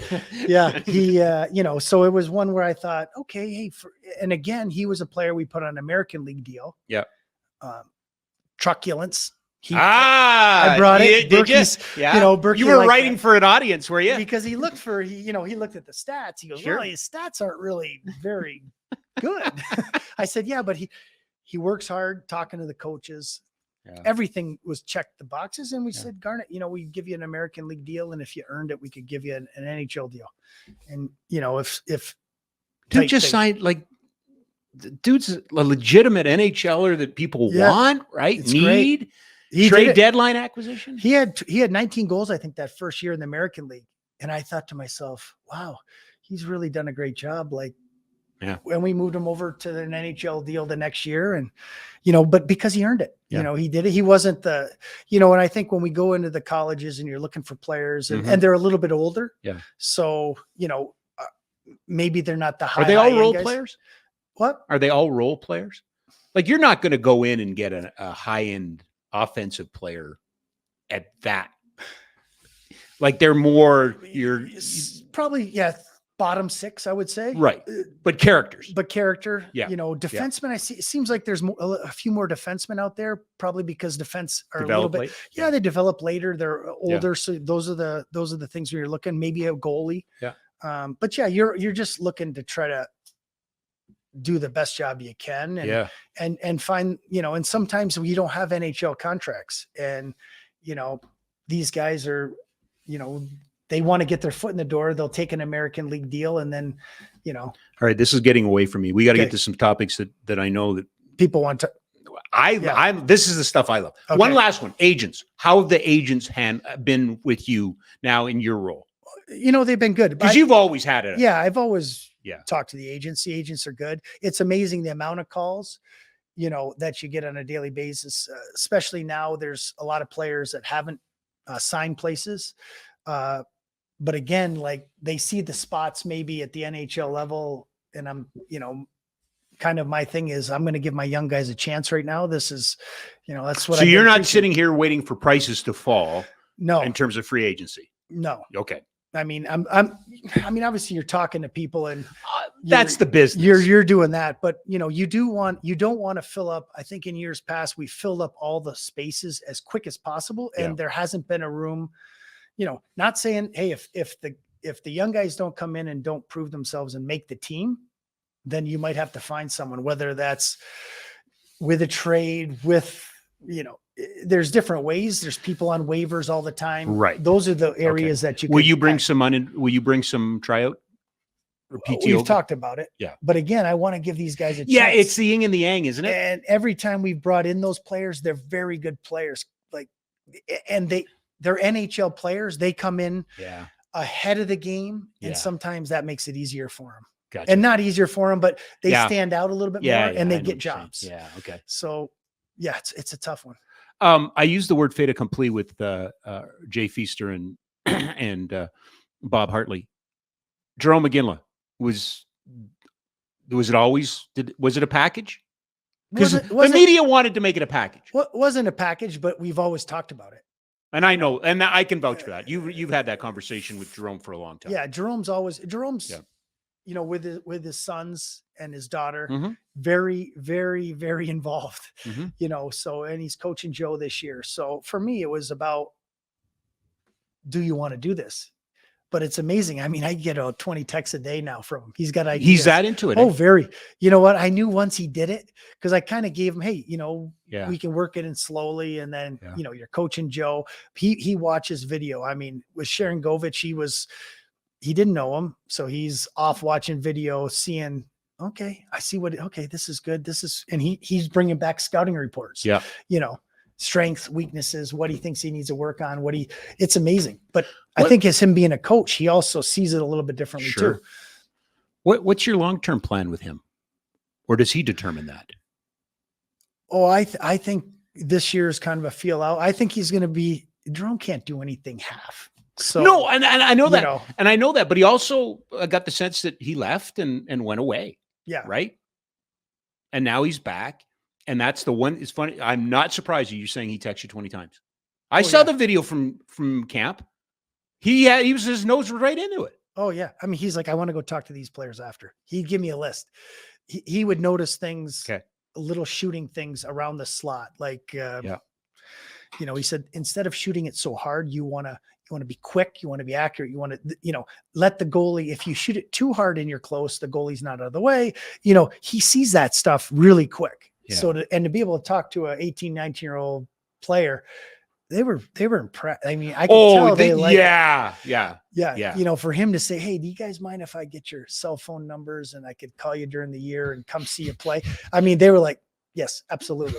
That was, even when we're at the draft, when we're talking to players, we brought in some players to, people are excited. I think this is a huge win for the organization. And, whether Lanny or Jerome, greatest player of all time, to be a part of this and to be he's excited about it too. I mean, he's not just putting his name there.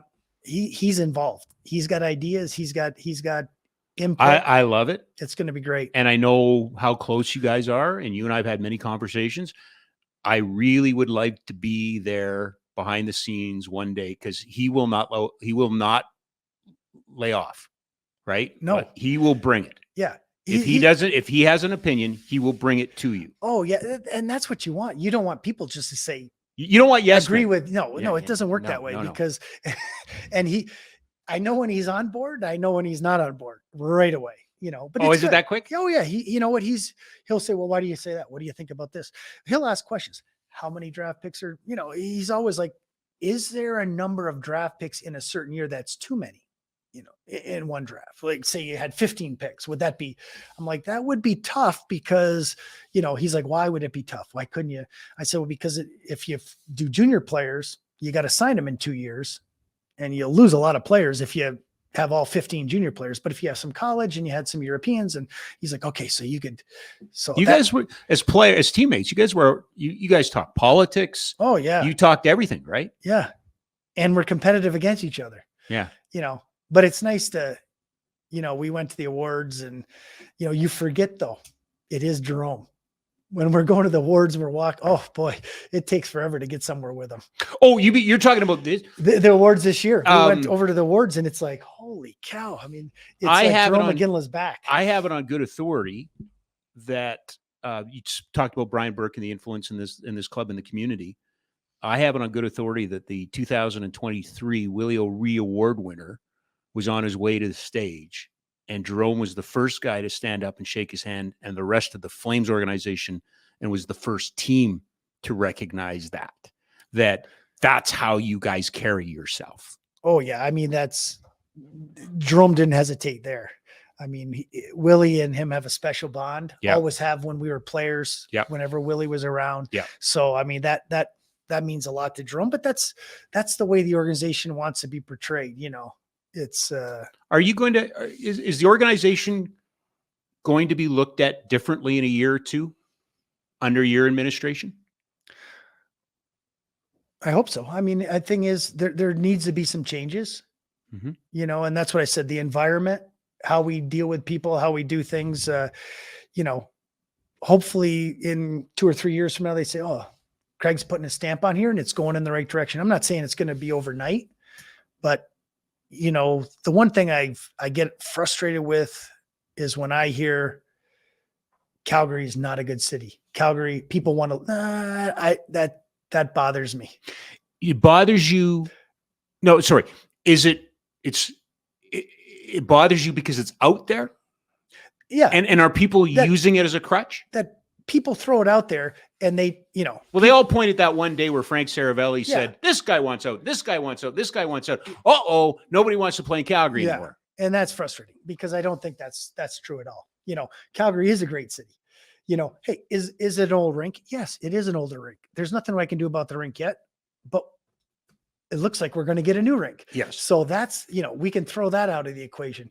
When you go around, how much will that help? I think it will help. I mean, the young guys nowadays, they love every time there's a new phone, they get a new phone. They want something new all the time. Okay. They like new things. Okay. So I do think that would be a big. Will you have much influence in what's done for the hockey facing stuff? Yeah, locker rooms and stuff like that. You get to be in that input, which is great. I mean, that's one thing. John Bean's all inclusive with that stuff. He lets you have input, and it's good because I think that to have the trainers involved, to have the different departments, because they know what works, what doesn't work, the training staff, medical rooms, all that. There's a lot to it. But Craig, I can go and play in Texas or Nevada, and I don't have to pay taxes. The tax thing always gets me because, the taxes are, but every NHL hockey player makes U.S. money. Correct. And I must be the only person that knows there's a difference in exchange rates right now. I mean, I don't know what it is exactly today, but when they take their check and move it over, if they paid whatever in taxes, well, they're getting a little money back. Yep. When they with the exchange. So, I don't understand that. I mean, when I be an American to come, I love it in Calgary. I mean, that's why I'm still here. Yeah. I don't get the narrative of, it can be cold. Well, there's lots of places that are cold. That's the thing. I mean, not everybody's going to be able to play in certain states. So for me, it's about, we have a great fan base. We have, I like the Saddle Dome. We're going to have a new building, but it's winning. And that's kind of the rub here, isn't it? It's the winning. So, and that's what we're trying to build here. Okay. But we have to do this together. Okay. I mean, for me, that's the thing that works. Am I keeping you Oh, from no, something? you're not. No, okay. Sorry. No, you're a busy guy.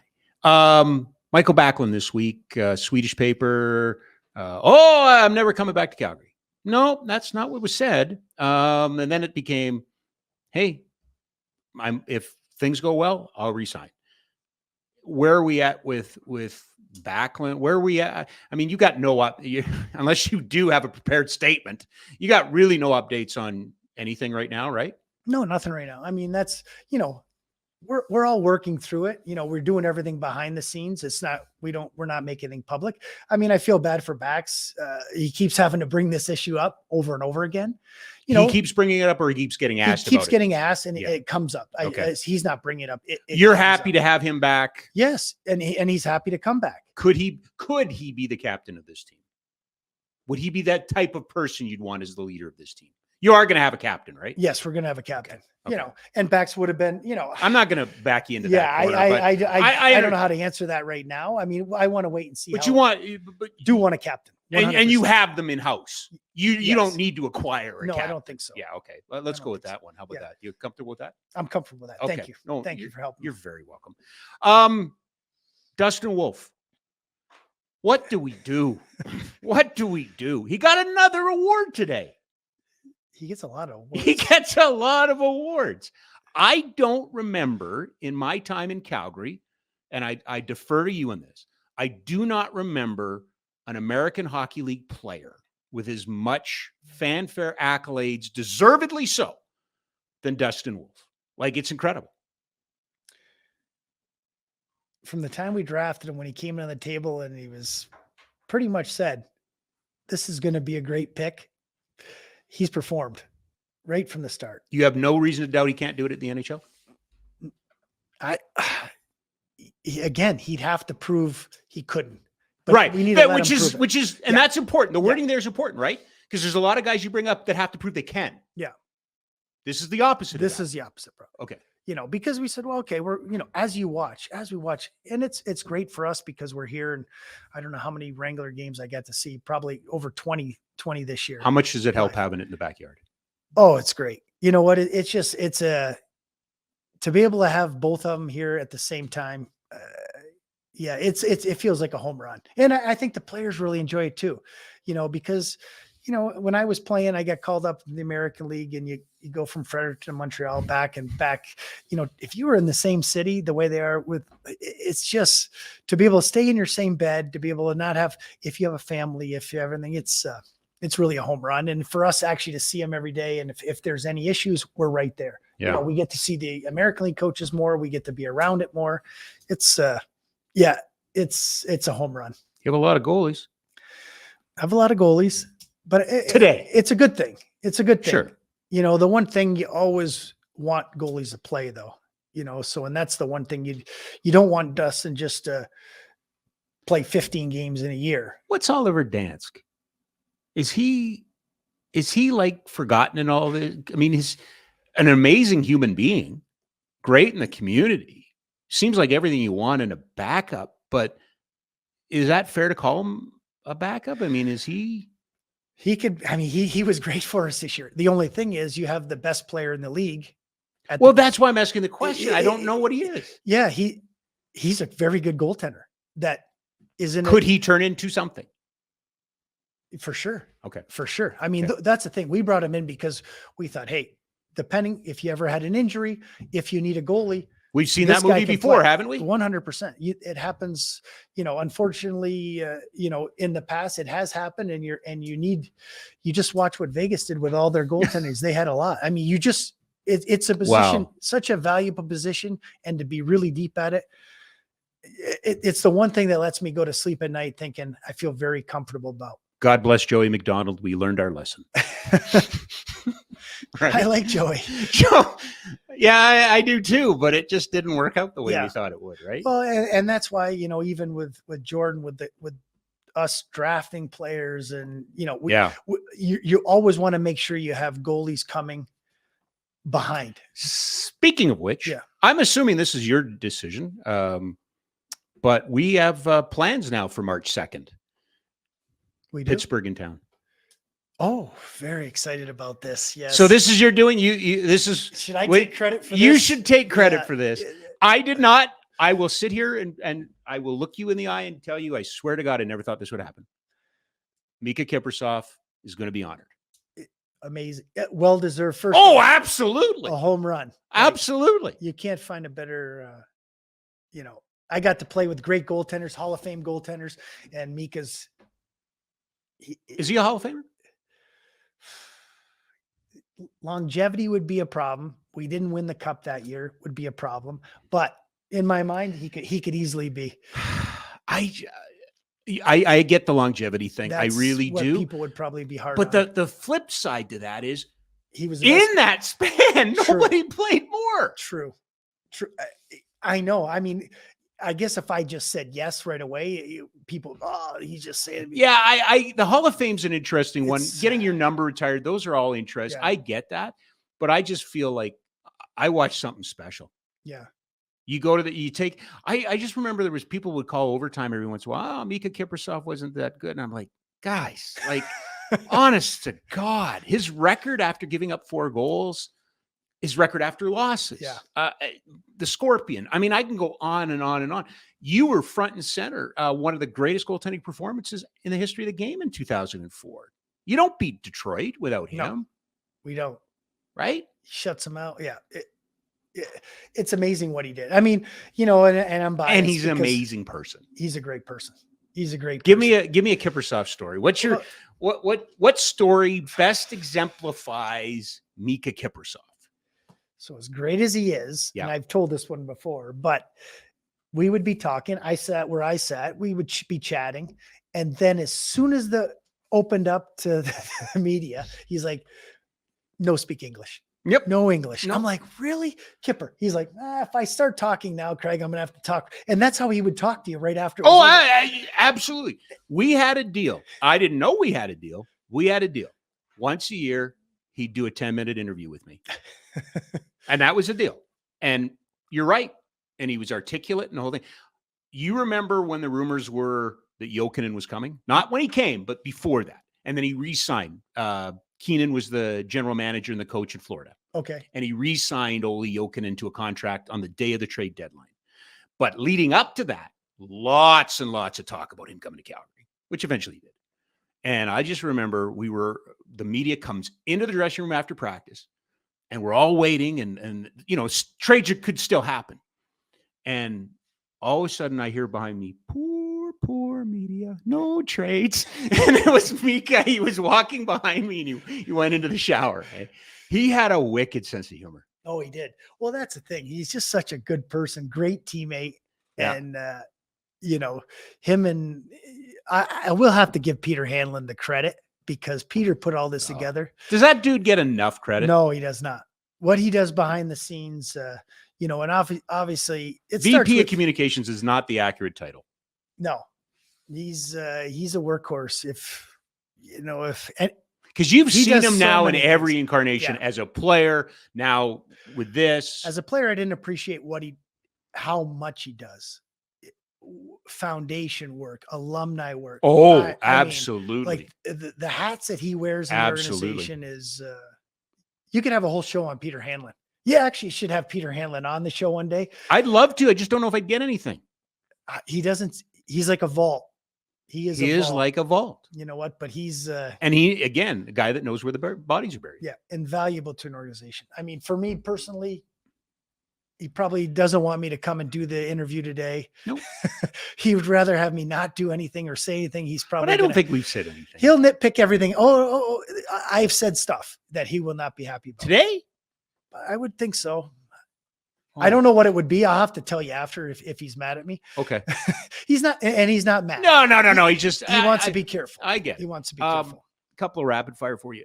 Tell me about the alumni. I thought it was amazing that they were there for Huska. Like it just seems like you're going to use them. Oh, have to use them more. Yeah. I want the players to know these guys. Yeah. There's no better group of people in this city. I'm biased, but yeah. Because when I talked to Johnny the one year we were at the poker tournament and I forget who was with Perry Bearson or somebody was sitting and he really didn't know the guys. And I'm like, you don't know these guys? Well, we don't really do anything with them, Craig, like I know they played or, like he mentioned, oh, is Lanny McDonald here? Is this, they want to know him. Yeah. But we didn't. So we need to do it. We need to do a better job. They shouldn't go to an event. We go to an event and not know the alumni because these guys, they led the way. I mean, and if it's funny because when I retired and you're here and we did alumni skates, like you knew them, but then you really got to know them. And now I know why they won. These guys are winners. I've been blessed to get to know Colin Patterson, Perry Bearson, those guys. They're special. I mean, but you guys are too. Like I look now at Robin and Curtis and and Maddie, Mason Raymond. Like it's cool. And I didn't know if that was going to happen. Marty's everywhere. Oh yeah. I mean, does anybody do more than Marty?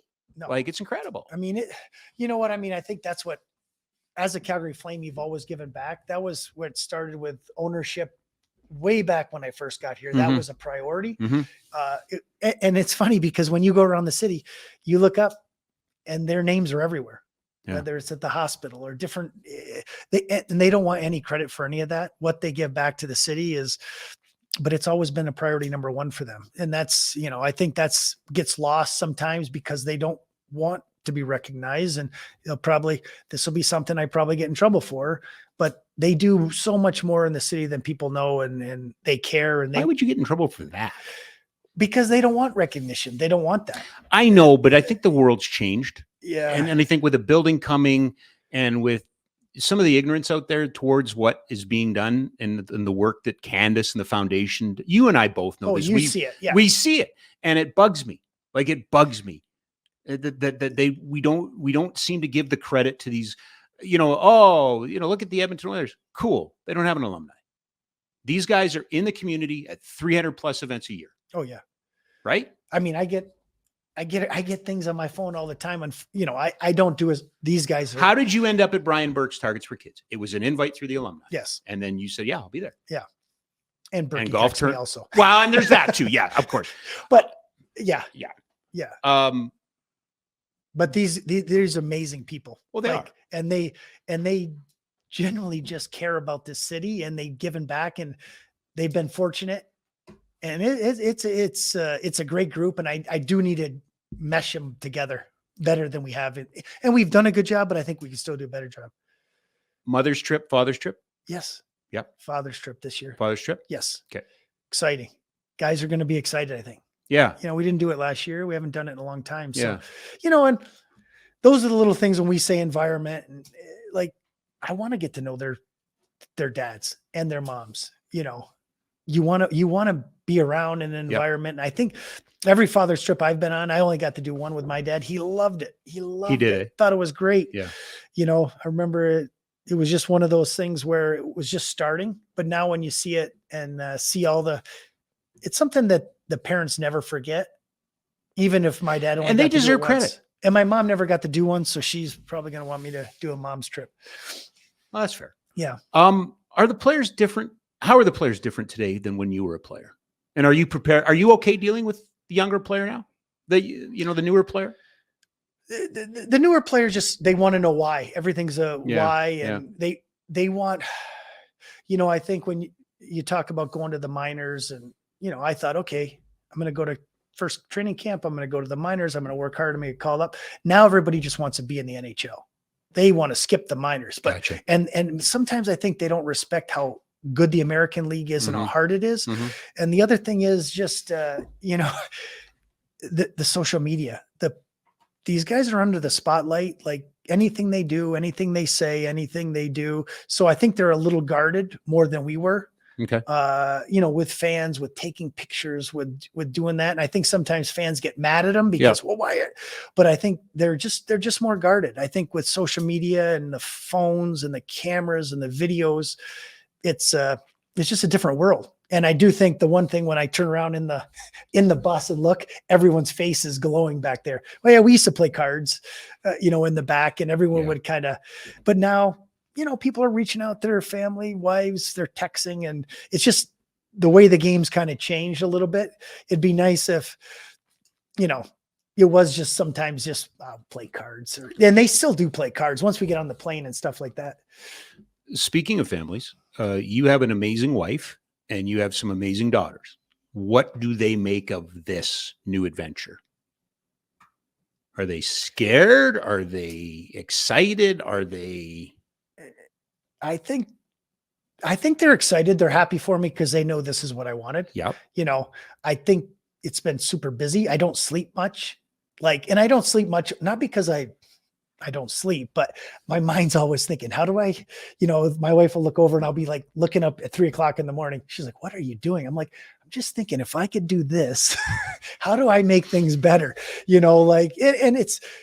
I said, I'm going to make a couple calls more. I got some good ideas. And then it doesn't go quite the way my idea doesn't go away. The other team thinks. And but you're always kind of thinking how you can do it. So, because I want nothing more than to do a good job. As a player, I want to do a good job. I want to do a good job here. So, I do think, again, my oldest daughter, she loves the hockey. Like, we've always gone back and forth, and we were in a fantasy pool this year, and we should have won, Taylor, if you're listening. we had the best draft. We had the best year, and we had some injuries right at the end. And I was like, oh, it was a frustrating thing. But, I think when we made the first trade, just a quick story, she calls me, you're getting killed. I said, for sure I'm getting killed. I'm trading Tyler Toffoli, and I don't think people are really going to know, who Sharon Govich is. I had to look him up, and I don't think they're really going to. Right now they don't know how hard it was to get a pick. She goes, you should have got, she. Where was the first round pick? Where was the second? She's giving you this. Yes, grief. Your daughter's giving you this. Grief. She's giving me. I said, Taylor, now don't you think I'm asking for these things? I said, what a great idea. I never thought of that. I've talked to multiple teams. I went through all the offers. I said, this felt like a deal with the penalty killing with She goes, I go, just go look up. I go, maybe watch a few videos. Jerome's watching right now as we speak. So it's one where, it's always, even when I got here, I understand. Let's be honest. Like when I got traded for Corey Stillman, yeah, I was getting killed. Yeah. That was a bad trade in everyone's mind. David Moss ended up being the 3rd round pick. So, Suniev could be David Moss. I'm saying, sure. I got to see Suniev a ton in Penticton, really like power forward, strong, score goals.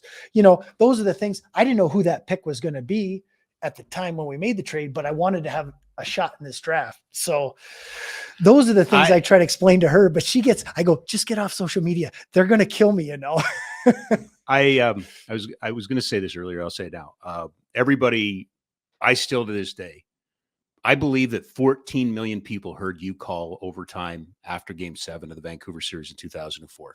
To this day, everybody. Last night at the Surge game, somebody was talking to me about it. Like that thing put me on the map. I can never thank you enough because you put me on the map with that one. But my favorite Craig Conroy story was earlier that year during the World Juniors. You remember it was Phaneuf and Marc-Andre Fleury Team Canada. They beat the U.S. in the round robin and then lost in the gold medal game. And after they beat the Americans, you were injured at that time, if I remember correctly. And I kind of came over to you sheepishly and said, well, what do you think? And you said to me, this is awesome. I said, what do you mean it's awesome? I was at the doctor's today and everybody was talking about the World Juniors. I love this. This is so cool. And I'm like, oh, that's who Craig Conroy is. You love hockey. You love being where hockey matters. You love being around people who love hockey. Like, this is the place for you, right? Yeah, this is what as a little kid, this is all I ever wanted to do. And to be able to do it, like it's a job and there's stress and pressure. But to go to the rink and like, that's what I said. What's the most fun you've had so far as GM? I said, obviously the draft was probably the number one. Yep. The second thing was going to development camp. Yeah. And seeing the guys, seeing them on the ice, seeing them play, seeing them, talking to them after. Having Jerome there with me was a big bonus. To be able to do that, to be in the rink, in the end, what we're trying to do here is build a team that's going to hopefully win a Stanley Cup, because I wasn't able to do that as a player. So this is my only chance, but I want to, everyone's like, I want a timeline on everything. Everyone wants it. Absolutely. Oh, no. Yeah. Why is Lindholm? How come you haven't traded where, like, all due respect to the other show on this network. That are they giving it to me? I didn't listen. So, oh no, they love you. Okay. But they have some questions. Sure. Yeah. But, and I think, it's funny. Because I'm working with a basketball team and the Surgers, we just want a home game. We just want a playoff home game. Like when you're on the outside and you're a fan, you only have to worry about the fandom part. When you're on the inside, like you're aware of ticketing, correct? Oh, everything. You're aware of sales. You're aware. These are all things that come into this. And what's the greatest part? It's going to the rink. Yes. It always is. Okay. Are we doing Let's Talk Hockey for prep this year? Yes, we are. Okay. When, I don't know. Okay, we'll work that out. Who I don't know either. Okay. Oh, this one? Peter Hanlon is calling. He is calling you? He's probably so I'm surprised he's not calling me. This is a $154, which is probably a little long, but I appreciate it. I'm your number one fan. Unfortunately, you can't come to this station for intelligent Craig Conroy talk, because I just think the world of you. You've been amazing to this city. It's fun to have. To me, I got to live my dream.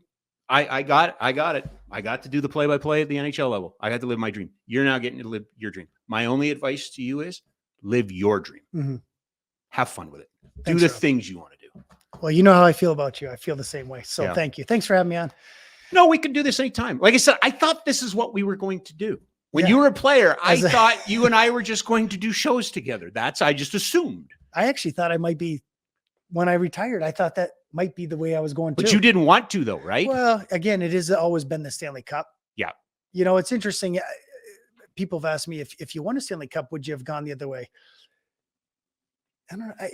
I don't know. Like I keep thinking, I remember that day sitting in Ken King's office and Murray Edwards was on the phone.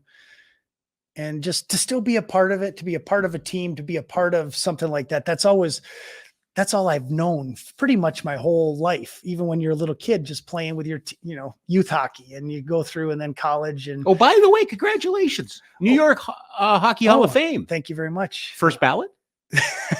I don't know about that. I don't know about first ballot, but you know what? It was funny because I got to go in with Dave Taylor because he played at Clarkson. Yep. All-time leading scorer at Clarkson. Clarkson, you say. Somewhere Colin Patterson is smiling. Colin Patterson is happy too. So to be able to go in with Dave, just quick story, and please, I'll let you go. No, it's me keeping you. My grandmother, when Dave was going to Clarkson, yeah, my grandmother and grandfather had him over for dinner, and they had a little plaque put on the back of the seat that he sat in. Dave Taylor sat here. So when I was a little kid, like Thanksgiving, in the dining room, I would always make sure I sat in Dave. You sat in Dave Taylor's seat. And, thinking back all those years, and then he signed me in, LA.